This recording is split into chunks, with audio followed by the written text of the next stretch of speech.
Hello, beautiful hearts. Today will be a more special episode, so to say, because it will be about Hamish. Who is Hamish? You hear him. He was in the beginning with me, assisting me in holding the space, but I never say a thing about a word who he is. He's just a good friend, wonderful, beautiful soul. And today I want you to know him, to really connect with his deepest place, because today will be listening his story, open himself up with all that he is able. Be ready to hear a beautiful story, overcoming and being where he is right now. So thank you, Hamish, for being here. Thank you very much. I'm looking forward to this. It's been fabulous working with you and being there to support you and being on your journey. So I think it's lovely that I can share some of mine. And I suspect this is going to be quite uncomfortable because there's an awful lot of stuff I'm very proud of in my safe space, but I don't share. So I think it's fair as fair. You were incredibly vulnerable on my podcast, so I think I you deserve exactly the same from me. So yeah, I am with trepidation. I am open heart, open soul, and I'm really looking forward to this. So thank you. Thank you. Thank you so much. Yes, I would like to know, I would like we to know, to hear your story. How, where you go through, how you move through, where you are now, what you overcome, how you go through all this journey, and where you are today, now, with this awareness, with all what you have learned, experienced, felt. So tell me about you, deepest you. Who is Hamish? He's a remarkable character. He Mm. grew up in the country in England. He was the oldest of four, lived in a beautiful house. Mum and dad spent a lot of time and effort building a home for us. And it was that seemingly idyllic growing up, running around, flooding the fields, making dams, climbing trees, running around in the woods, being given our sandwiches and saying, "Right, come back for tea time." This is the 80s when everything was that deliciously rose tinted, safe, and things like that. And that's how it appeared. That's my memories of it.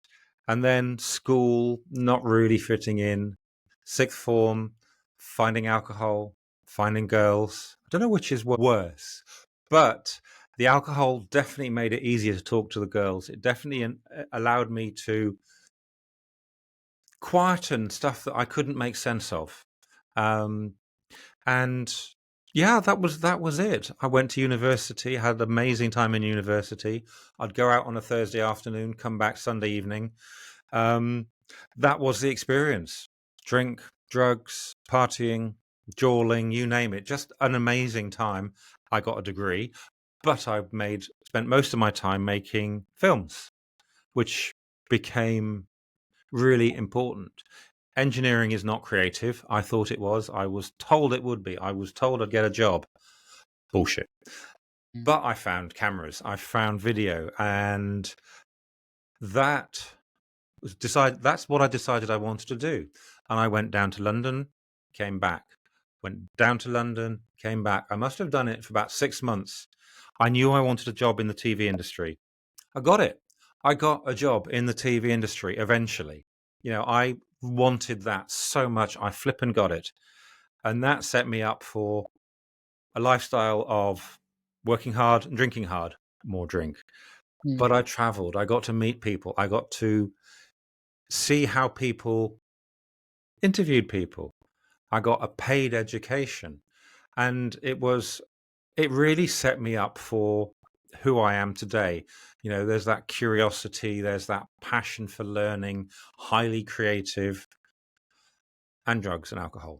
And That's just what it is. It really was. My mum died at some stage as my career was sort of bubbling, and that was a big turning point because I never went to see her.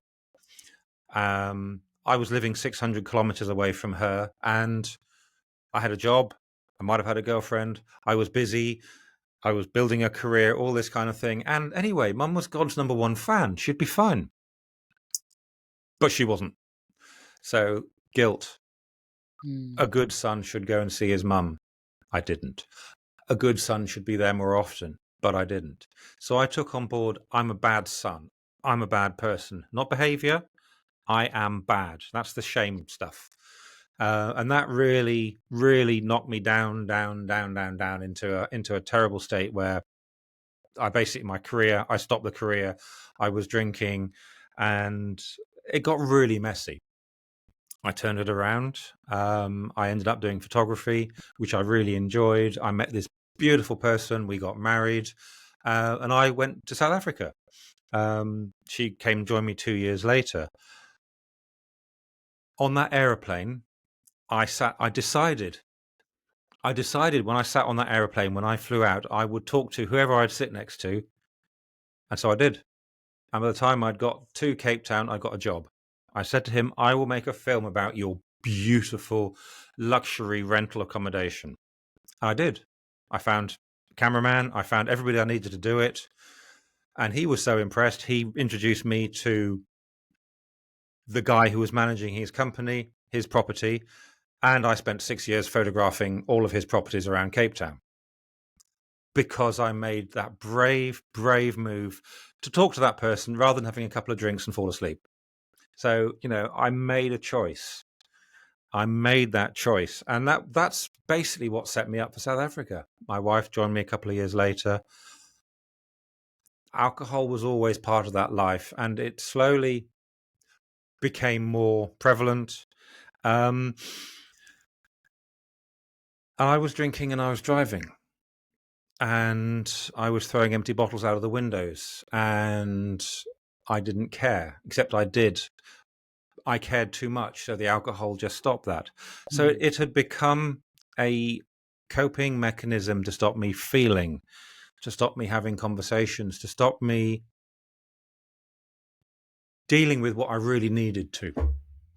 And it became a really big problem. Such a big problem, it came down to two choices: live or die. Mm. I thought about suicide. I realized it's not really what I want to do. I realized I was driving drunk. I actually wanted help. That was my saying, I need help. Mm. Being arrested by the South African police on a Friday night means you stay in jail till Monday, full stop. Never got to that spot. I never got breathalyzed, even the 3 or 4 times they did stop me. But it became such a mess that I decided I had to change. So I asked someone if I had a drinking problem. And that was the most difficult thing I've ever done, is to say, put my hand up and say, hey, I think I've got a problem. Yeah, I'm a man. Men don't do things like that. And I did. I asked this guy, I said, I think I've got a problem. And he listened. And he said, yeah, sounds like it. Sounds like you've got a problem. Don't worry. I can help you. I was an alcoholic 18 years ago. I went to rehab. I know where some good ones are. There was no judgment. There was help. There was support. And, I made a really brave, scary decision, expecting to get, you idiot, you were driving, whatever. I got love. I got support. And that turned my life around. And end of 2018, I was in rehab. And that's when everything changed. Because I got to rehab thinking, I'll just go there, I will sober up, clear up, clean up, and then I'll go back to living with my wife and everything will be okay. And my counselor said, well, that sounds an interesting plan, but, why that way? Well, I'm doing it for her because I don't matter. Mhm. And I didn't even join those words, because I don't matter. And she said, well, maybe you should. Maybe you should. And that was a big change. That's when I realized I actually did. And that was a part of, I think, really turning my life around, because when I left rehab, I mattered, and I was able to not fall back into addiction. I was able to change my life. I rebuilt my foundation because I mattered. Mm. And with that, everything changed. I didn't need to drink. I had no intention of it. I knew how bloody hard it was to stop. But I had changed something about myself. I had chosen to change something about myself, Juliana, and that was a piece of magic. That really, really was. I mean, the relationship broke down. I had to move out. I had to find somewhere else to live. COVID happened, lost my job, lost my business. My visa was going to expire, so I had to leave the country. So I basically left South Africa, where I'd lived for 14 years. No job, no clients, no business, no relationship, no dog, which was tough, no Mm. nothing.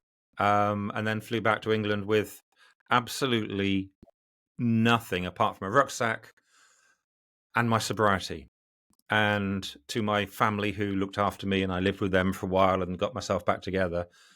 And yeah, so that. So part one was drinking, working, having a good life, making money, socializing, partying. That was my first mountain, all about me. And then I had to sober up, and it was, yeah, I had to change. And in that, in 2021, I'd been back in England 6 months. I decided I'm going to play a game. And this was amazing, Julian. I decided I'm going to play a game where I'm not right. So I would meet somebody and they would say something, you're wrong because of your beliefs. Why should I be right and they be wrong? I'd never considered that. I was just a judgmental prat, basically. There's my way and I'm right. It's that simple. But I decided I'd get curious, and I was on a 3 month program, and I got chatting to this lady in Ireland, and she was a psychic medium, being brought up Christian, psychic medium, which was really funny. But she didn't try and push her agenda. She didn't try and sell it to me. She didn't try and do this or that. It was, this is what I do. I love doing it. I live it. I embody it. I thrive it. So she basically I had these 4 rules, which were: don't push it down my throat. It might be interesting. It might be another way of doing things. She lived it. She embodied it. And she wasn't snake oil salesman. It was her life and her passion. Oh, okay. So you've got a different lived experience to me, and cool. Okay. And I made that decision to be open-minded and curious. And I don't know how you can describe it. It's almost like a portal opened up in my world, and it's like, you've won $1 billion, and my whole life changed. It was absolutely remarkable. It was just like, okay, you now have choices, infinite number of choices. What's going to happen? I met shamanism, which was like coming home. Mm. That was just magical. Reconnecting with nature, reconnecting with spirit guides, reconnecting with that beauty and that power. I did a 4 month course, one weekend a month, and just tapped into so much magic and met stuff that I didn't understand. But I had chosen to be broad-minded. And when there's 40 people drumming in this room, and then suddenly you hear voices over there, and the people over there hear the same voices over there. You can't see them, I'm pointing, but if you imagine a square room, I'm in one corner, bottom left corner. I can hear the voices in the top right. The people in the top right corner can hear them in the bottom left. And wherever we were, we could hear singing and talking. And it was beyond our space. People, entities, angels, whatever you want to call it, they were there. They were enjoying the noise, the happy noise of 30, 40 people drumming and just really all being in sync together. And yeah, and that just made me more curious. And I had to look at every point of my life and stop judging myself, realizing that every single thing I had done was the best I could. And that is an ongoing process, obviously. But that basically that gets me today in a very brief route. Um, yeah, so I think that's got me to today. Wonderful. Wow. Oh, thank you so much. Tell me, tell me when you take the decision to play another game, that game of I'm not right, how that has shifted in you the things, how it opened because you take the decision to change the game. Tell me more about your inner world, how that has melted, moving, shifting when you have been take the decision. Well, it started off as a game, just being curious, and I basically it's not a case of just saying no to everything and believing everything and then being just being like that. It was discerning, but it was also radical acceptance and a curiosity and fun. And I had more fun. I actually started to really connect with people because when I'm not thinking you're talking crap, you're talking crap, you're talking crap, you're talking crap, I'm like, okay. I suddenly really I tuned in on a different level. It was like crossing a bridge, but I Mm, didn't cross it. I was just the other side of it. It was just like, oh crap, what happened? By making that decision, I literally jumped from one space to another. Quantum mechanics, I'm here and then I'm there, that kind of thing. And it was really, really powerful because I started holding space for people. mm, I would be chatting with somebody and then she would suddenly, or he would suddenly say stuff. And then, like mid sentence, they'd go, cover their mouth and like, I've never told anyone that. And that is an essence of what I am. I hold space for people. I listen without judgment now. And it was, Juliana, it was remarkable. I don't know how else to describe it. It was just like moving somewhere else in my existence. I wasn't judgmental, still am, but I wasn't unconsciously judgmental. I would sit there and listen. I'd do that. I'd observe. And it allowed me to feel, mm, connect with people, and be able to say, I really like that and take that idea on board. I've now got 100 million new ideas and the capacity to reach an awful lot more. Some of them are not right for me, but I have given that idea I've given it some thought. That idea no doesn't resonate with me, and then somebody else like, wow, the third way, the third path, fantastic. All this kind of stuff I had never met being in and it's allowed me to see things differently, feel things differently. I think that's about the only way I can describe it. yes, I'm asking you because I I want people to listen to hear your story and to understand what a decision, such a decision to change the game can change your perspective, your inner world, and you have this quantum jump. Suddenly you wake up in kind of another reality about yourself. So that's why I'm asking you because you cannot put words on such a thing. I'm agree with you. The experience is just what is that, and the experience is enriching. But just the power of choosing otherwise what it's bringing in. That's what I want to hear your experience. Wow. And I want to have more question about this shamanism, this another world, the medium, the boogie woogie, the where we have grow up, some of us grow up with this idea that don't go there, that's danger, you don't get it. If you go in, I open the door, you don't know what's open up, and so on. How you took this path with knowing somehow, because we always have this, not say like kind of fears, family, friends, and suddenly you take a path that have nothing to do with who you were in the past, so to say. Hey, tell me more about this decision, choosing to take this. way of shamanism, retreats, go more deep into it, and how that have changed deep inside you. Because I know words are difficult to be found in this kind of experience, but can you put it in such a way that, because I want people to hear the stories of what is possible for us as humans when we take other decisions that we never think it's possible for us, or we always push it. Tell me more about this. That is such a great question. And I think the simple answer is do it. Just do it. The hardest thing I ever did was to say to that guy, I think I've got a problem with alcohol.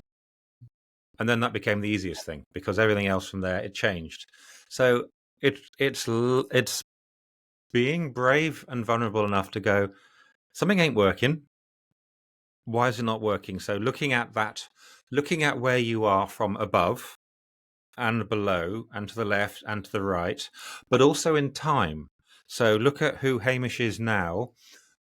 What's made Hamish now? Experiences growing up, experiences from his father, experiences from school, experiences from this, good experiences, bad experiences, all these things. And realizing that when I thumped what's his name at school, he was pissing me off and he deserved it. Would I thump him again now? No, because I'm a different person. So it's looking at your own life, realizing that every moment you do the best that you can. And if you think you aren't because you were too tired or whatever, that was your best. When you're running at 40%, that is your best. And I think you choose to be really gentle with yourself, really, really curious, really gentle and fun. Because when I decided to play that game, it was a game. I had no idea where it was going to go.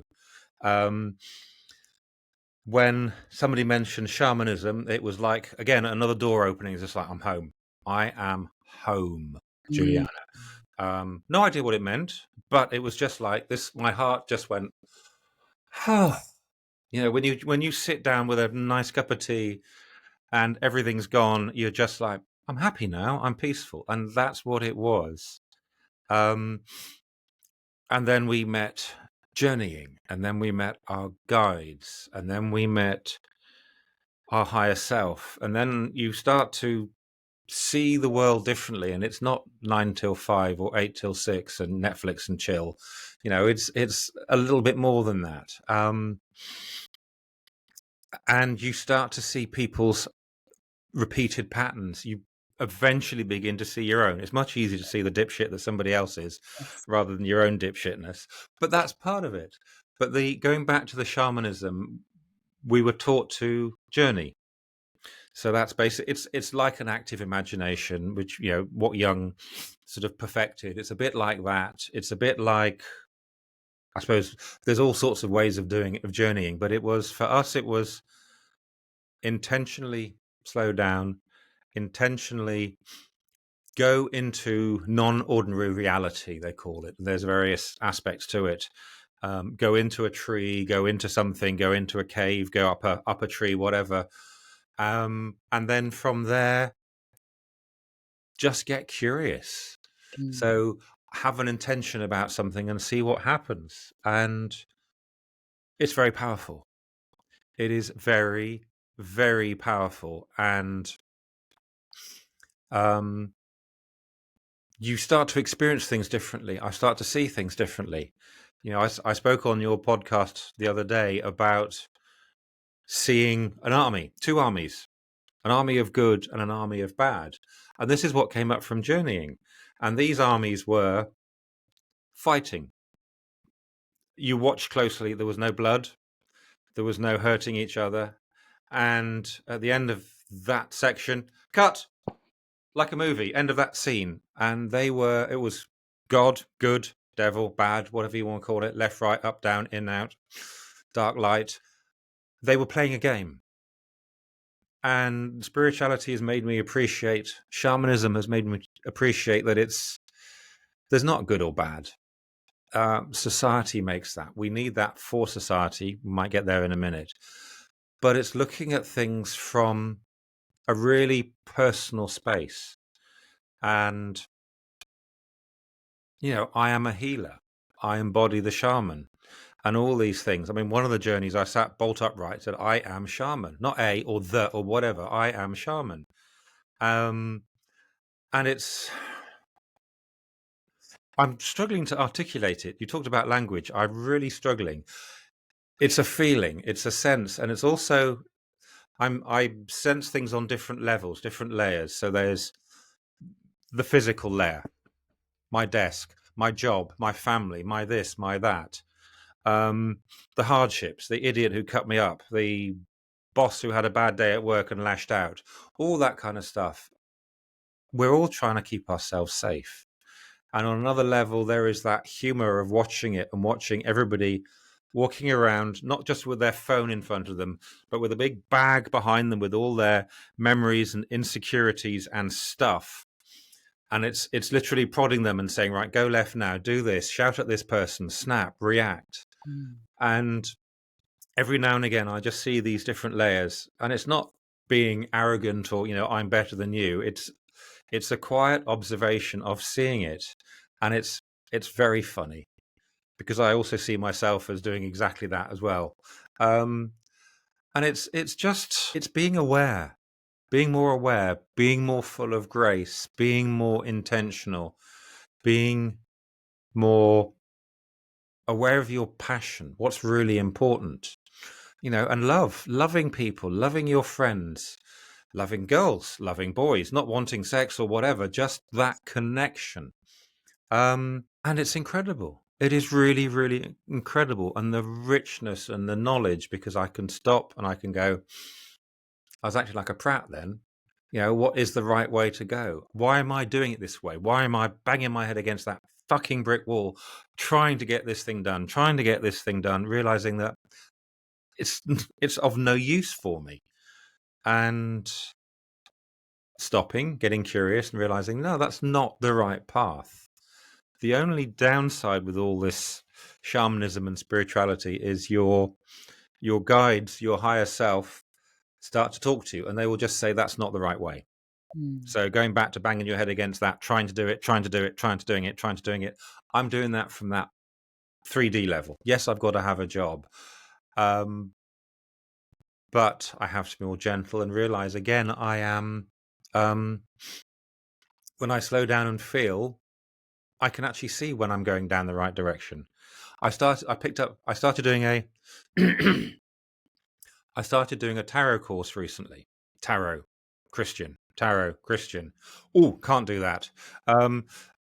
That's what I was brought up. Tarot was worse than Ouija boards. But it's remarkable. And I've got the darkest, blackest, bleakest cards, and they are so beautiful. And it's they're not guides to live by. They're like, this think about this today. So it gives me a way to think about the day, how to view the day. What a difference. I might be journaling at 2 a.m. because it's just like knock, knock, knock on my head. You've got to do it. And that's fine. I get some sleep in the afternoon. So it's embodying a completely non-linear way of living. Doesn't fit in with a 9-to-5 job. I don't have a 9-to-5 job. So yeah, I think there's so it's so life changing. It does not fit into. It's difficult to fit it into current life, but it's worth it. Yeah, thank you. Listening, you say you are a shaman, and yes, you are, because first time ever I shared my story in public, it was on your podcast, and I felt I have the space. I felt it's okay. I felt accepted, and that's the most wonderful feelings and expression that I could blow it out for the first time. And yes, you are that shaman. Again, it's not that to put ourselves somewhere there, I am this and you are that. It's to actually recognize who you truly are, acknowledge that part that it's a little bit kind of, from another reality, but it is who we are. I want to ask you if if you have this, let's say, really weird experiences that mind have hard time to comprehend them, something that gives you it changed your perspective in some way. If you have been experienced such a physical or just being in this place of breaking to this physical reality and expanding yourself, that soul, had you experienced something that you are aware the mind cannot totally grasp it, but it has helped you to enrich your spirituality, or to enrich this you, Hamish, today? One thing immediately springs to mind. I did a journey a couple of months ago, Mm, and there was a lot going on. I had lots of friends who were struggling with all sorts of things, and so I just I sat there. I had some music playing. I had some drums going on, and I just allowed I just allowed space, and I was sitting in my favorite space, which is always makes me cry, on mm, top of Table Mountain, overlooking. Don't see the city of Cape Town. You just see the sea and the mountains and things beyond. And I was sitting on there, and I wanted to join the universe. It was about joining the universe. So I went out. So I went out and went through all the planets and the solar systems and the dust, and just went everywhere. I basically became the universe, and it was absolutely beautiful. And I could see all the suffering. mm, Why did my child die? Your child died so you could learn a lesson. That child, its soul, the child came to learn a little bit about life, to learn death as a child. Um, and things like that. And it's quite contentious because why did this happen? Why did that happen? I was able to look at all these things as because they do, because we're experiencing them, because whilst Hamish is suffering with this, he loses his mum.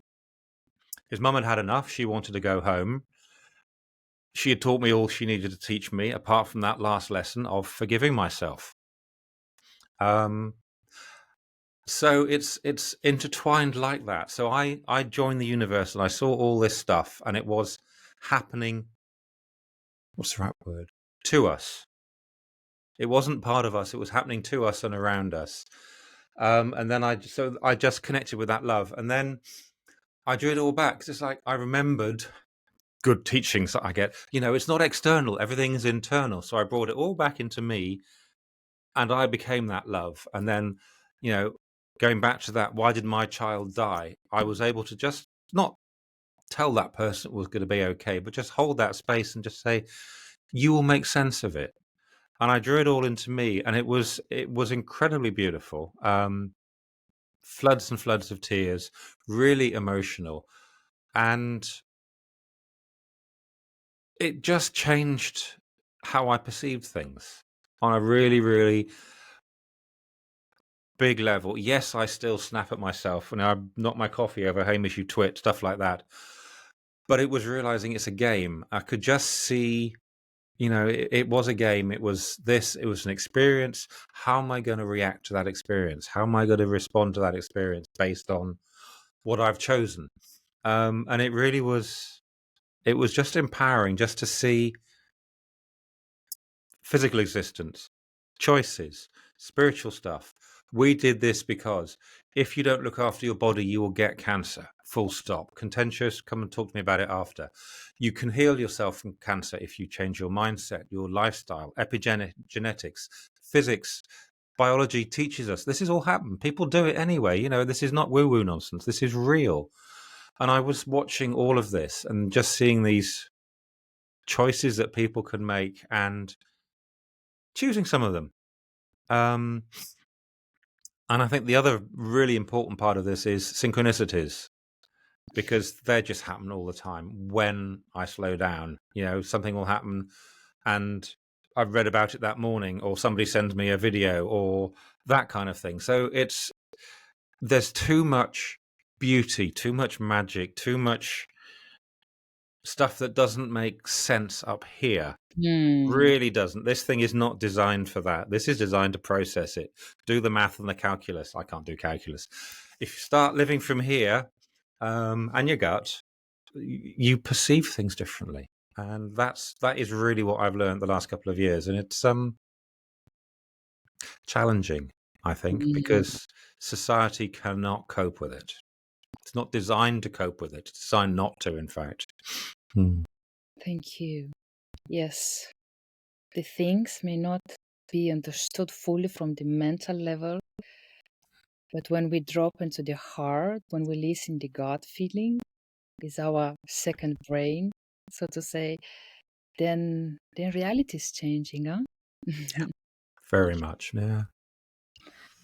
I want to ask you, experiencing all this, all the pain you was going through, all this spiritual expansion of your soul, being here today with all those what you have been going through, good and bad, what you will say to people, what message you will give to people going through your own experience, what you will say to others. Enjoy the ride. Mm. I think that is really, really important, because it's going to happen whether you like it or not. I would actually highly recommend you pick up Sadhguru's book called Karma. Highly recommend it, because that will give you a understanding of shit happens. It happens. Yes. It's as complicated as that. Stuff happens. How do I want to respond to it? How do I want to react to it? Am I going to consistently fight? Did it work the first time? Third time? Millionth time? No. How does it make you feel? Angry, rageful, stressful, heartache, headache? Try something different. We spend all of our lives banging our head against the same brick wall, trying to do the same thing and expecting different outcomes. It's not going to happen. So when you get to that point where you're running out of choices, make a different one. Yes, it's scary. It is scary. Is it worth it? Yeah. What's the worst can happen? You lose some friends. Your family don't understand for a bit. You get really uncomfortable, and that's okay. Mm. I have spent my life trying to find my own tribe, and I'm doing that now. I never fitted in. It was all me. What's wrong with me? All that kind of stuff. What's wrong with me is I haven't found the right people. So make your tribe, find them, and they will come to you. Like, what's the opposite of flies around shit? Definitely the opposite of that. You will attract people. I attract like-minded people. I mean, you and I met on a podcast course, of all places. When I look back at who I have met and how I have met, I am meeting people aligned with my soul and my heart, because I'm malleable, because I am prepared to listen and make a few less judgments. And it's go for it. It really is, because if it ain't working, it's about time something has to change. And trust me, from that experience of drinking, it wasn't working. More alcohol. It wasn't working. Drive 5 miles out of town before opening the bottle. It wasn't working. Drive 2 miles. It wasn't working.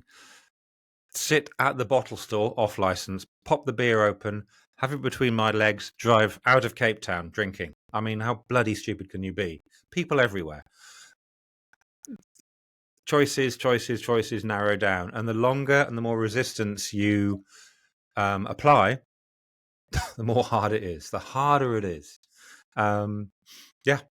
And I think, unfortunately, most people have to find some rock bottom before they make a decision. I wish I could say, spot it and change and don't do it, but there's only about 11 enlightened people who do things like that. Most of us are too scared, and that's fine. Another question coming to my mind. discovering yourself day by day, connecting with your own tribe, feeling yourself accepted with all that you are and who you are, feeling finally that you are in family, feeling that you can fit in. I mean, you are where you're supposed to be. This journey, yes, is a journey of endless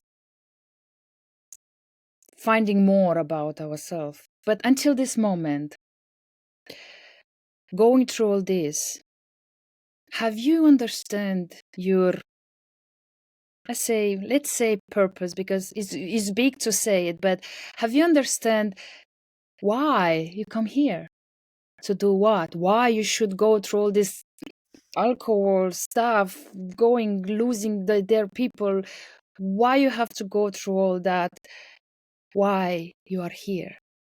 I have started to be full of self, not selfish, Mm. full of self. I put myself first. I make sure I'm fed. I make sure I'm watered. I make sure I am feeling resilient. We got brought up, put everybody else's needs before your own. That Victorian dogma, which has crucified a billion people, it's out of date. That's all. Mm. It's out of date. There's new awareness. Um, I have found my purpose, and again, it was a journey. Yeah. There's a theme. Journeying, highly recommend it. Um, I was doing this journey, and it was a beautiful one, and it's so simple, and it was all about you are a spark. You're a spark flying through the universe, and there's this beautiful over there, this tiny little blue-green planet, and that's where you're going, and you're getting closer and closer. And I'm going like, hey, look at that! That's Earth. I'm going there. Where am I going there? To help people shine. Boom! Mm. As complicated as that.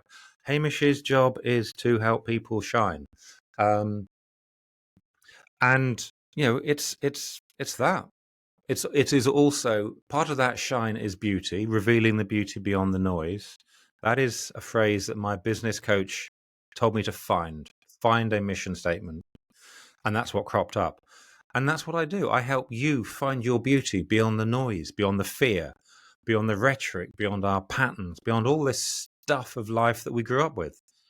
And it's that helping people find their beauty, helping them to shine. And the addiction that has helped me empathize. That has helped me stop judging. That has helped me realize that shame is actually, I've chosen it. We people shame us. We don't have to believe it, but we shame ourselves. Certainly in any form of addiction, we make it up. Mum died. It's not my fault, but I should have been there. La la la la la. Shame, shame, shame. Just to say to people, we don't need that. So addiction made me make sense of that. I worked in the TV industry after that. I'm now really good at holding space for people. Pitch, I have an amazing podcast here. I got taught how to interview people. And when they go off on tangents, Juliana, how to bring them back and things like that. So, all my life has led me all these choices, working with people, helping them to create video content, helping them to do podcasts, helping them to do all sorts of things by standing with them, holding their hand, saying, let's play, let's have fun, and then encouraging and nurturing people to shine. So that is my sole purpose this lifetime, to help that, because I wasn't allowed to. I have Mm. had to overcome that, and wasn't allowed to. You can weigh that up, what you mean. Wasn't allowed to because of, doesn't matter. I wasn't allowed to choice, stay small or grow. And, I'm now doing the grow bit. I'm now shining for myself. And yeah, it's all a choice. I chose to get fucking uncomfortable and to feel into that and go, no, what you taught me, mum and dad, how you brought me up was how you did it. There's no blame. It don't work for me. That's all. I want to do it differently. I'm drawing that line in the sand. I am not that person. I'm not going to pass that on to anybody else. I'm not going to share that narrative. So it's shine. Yeah. How beautiful. Mm. Thank you. Thank you. One last thing. Tell me more about your podcast. What are you bringing up? How you help people to shine? And where people can find you so you can assist them to shine more bright. Because, yes, you help me, and maybe the mind cannot comprehend what a huge support were, and it is still. So tell to people where they can find you, your podcast, what you bring up, and how you help them to shine, so they can find you. The podcast is called The Crucible: Conversations for the Curious. That name cropped up 18 months ago. The Hmm. logo, the design, the subtitle, Conversations for the Curious, everything, the colors, all popped up, as I said, 18 months ago. And then I had no idea what to do. Absolutely no idea. And then in June, it's about awakenings. It's about overcoming. It's about helping people shine. It's about sharing people's stories. Bang, bang, 6 weeks. I had a dozen interviews. I had the software. I had this. I had a microphone. I had the camera. I had the lights. I had everything, which is the way I do it. I build my foundations without realizing. And then suddenly it's just like whoosh. And that's what it was. So the podcast appeared, and season 1 was all about awakenings, Hmm. making sense of burnout, making sense of spiritual awakenings, making sense of addiction, making sense of falling from 10 meters and breaking every bone in your body and having to change how you showed up. And things like that. And that's what season 1 was about. And an awakening in that context was about actually finding what's really important to you, what's really important. And all of my guests have incredible stories of hitting a wall where what they wanted to do they couldn't achieve, or they had to make a choice. Will I adopt a child and love that child, or will I not adopt, be childless, and build a business around helping children? Hmm. Um, it was things like that, choosing what is really important. Is it money? Is it rat race? Is it this? Is it that? Is it burnout as an end result, or empowering people? So that's what that was about. The second season, which is wrapping up now, is all about addiction. Hmm. Friend or depend. Is your beer a friend? You just hang out with them. Is it your best friend? You can't do without it, or do you depend on it to get you through the day, to get you up in the morning? Is it food? Does the food do the same thing? Do you have to go to the fridge and snack to get rid of that horrible feeling? Do you have to gamble because you might win and you might just? All these things, shopping. Do you need the other pair of shoes because you need the other pair of shoes? It's that. And again, it is overcoming that. And the third season is called Seers and Healers, because the seers are really painfully aware of what's going wrong, what's not working, and the healers are trying to heal it. It might be a business coach, it might be a spiritual coach, it might be a teacher who actually teaches more than just that curriculum. So that's what it's about. But it is about learning to believe in yourself, realizing that there is another way and it is not confrontational. It's about love, your favorite one, about compassion, about community, because humanity is going to split. It Yes. really is. You're going to go down that route of jacked into the internet, comparison, capitalism, where the people at the top take all the money and it gets even more separated. That is one route it's going to go. Energy will become a premium. We will be slaves to technology. And the other route is going to be connection, is going to be where technology is our tool, where we're not plugged into the net. We use it. We use the tools. And it's going to cause a huge consternation, because already a lot of countries are not allowing homeopathy.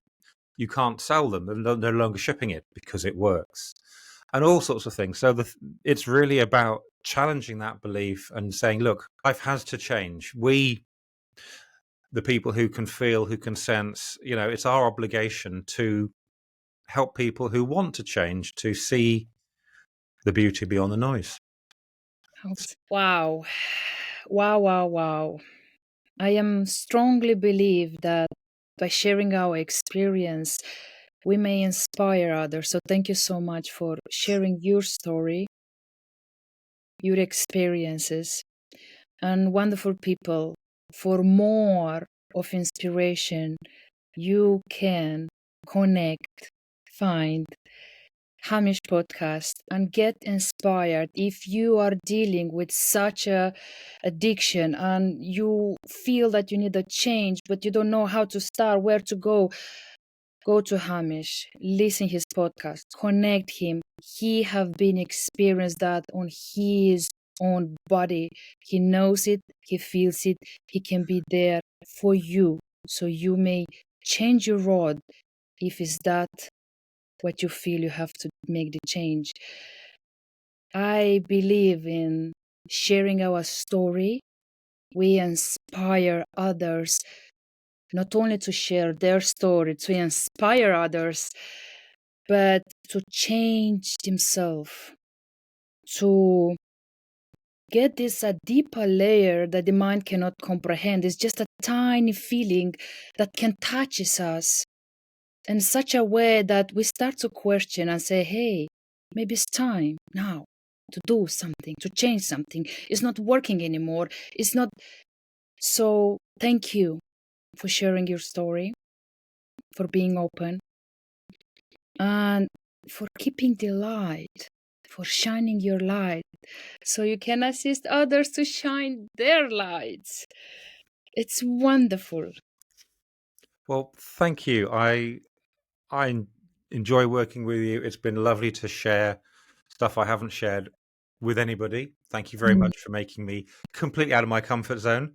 And yeah, it's it's really important to be part of this space where change is okay, because it ain't working. And what you're offering people is that story of hope. What I'm offering through my podcast is stories of hope. Thank you so much, Hamish.